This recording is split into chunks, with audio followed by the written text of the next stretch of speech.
we are tracking Fred right now. It's still sitting over land down here in Cuba, and you can see the spin there, the showers and storms rotating around what is a very weak system here at this point. In fact, just a tropical depression. I want you to watch on this loop, watch the L there as it kind of dives off here to the south and west. So what has happened with this system, and this happens all the time with systems that are this weak, is that the circulation fell apart and then reformed off to the south and west. Now, when you're trying to forecast something, if its starting position moves, that means your forecast has to move, and that's what's happened.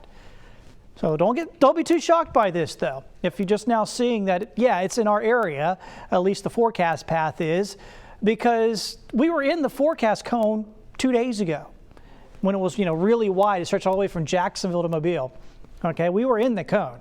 So that's not and that's the reason why that cone was so wide, because the Hurricane Center anticipated some shifts. And it has happened here this morning because of that weak circulation falling apart, then reforming off to the west.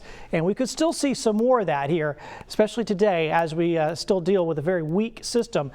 The thinking of the timing hasn't changed a whole lot. It looks like late Monday on to early Tuesday, and the strength hasn't changed a whole lot either. It's a weak system right now. It's going to be dealing with wind shear. It's likely to stay a weak system. Winds, well, not weak, moderate tropical storms, I guess we'll call it. Winds of about 60 miles per hour, at least not becoming a major storm like a hurricane, most likely. So we're going to be looking at a tropical storm making landfall either in our area or very close to our area coming up late Monday on into early Tuesday. Here's that upper level wind shear it's going to have to contend with. So it's weak now.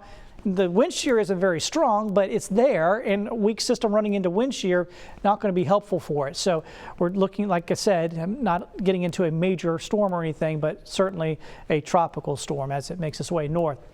All right, so futurecast. Let's go ahead and check this out. Let's see what this modeling is going to do with it. This is the European. I showed the American model the first half hour here, and basically they're about the same.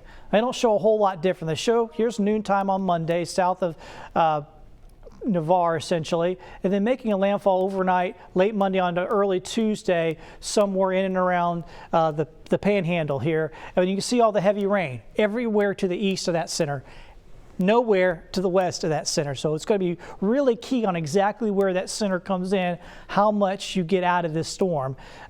So some areas, we can see half our viewing area with big rain totals, the other half our viewing area with basically nothing. Just depends on exactly where it decides to come on in. So here's the numbers with the rain with that same model, and you can see this. I mean, about an inch in Pensacola, but then it shows over here, around Destin to Panama City, maybe 4 inches or more of rain. But, if that center comes in over in Pascagoula, you'll have to shift that whole thing, the whole blob of rain, off to the west as well.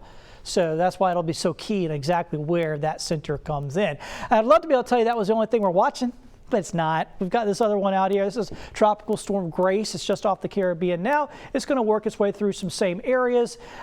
Similar path, not exactly the same, but similar. And we'll be keeping an eye on this one here over the coming days as well. And if that wasn't enough for these poor folks in the Caribbean, they just had a 7.2 magnitude earthquake down here in Haiti. So big issues going on in the Caribbean here with 2 tropical systems and an earthquake. All right, so satellite radar right now back home. Actually today, for us, could be a nice day. I think most of tomorrow could be pretty good too. Futurecast shows it. I mean, look at this. Looks pretty nice through lunchtime. Going into the afternoon, looks pretty good. Only a couple of pop-up showers here.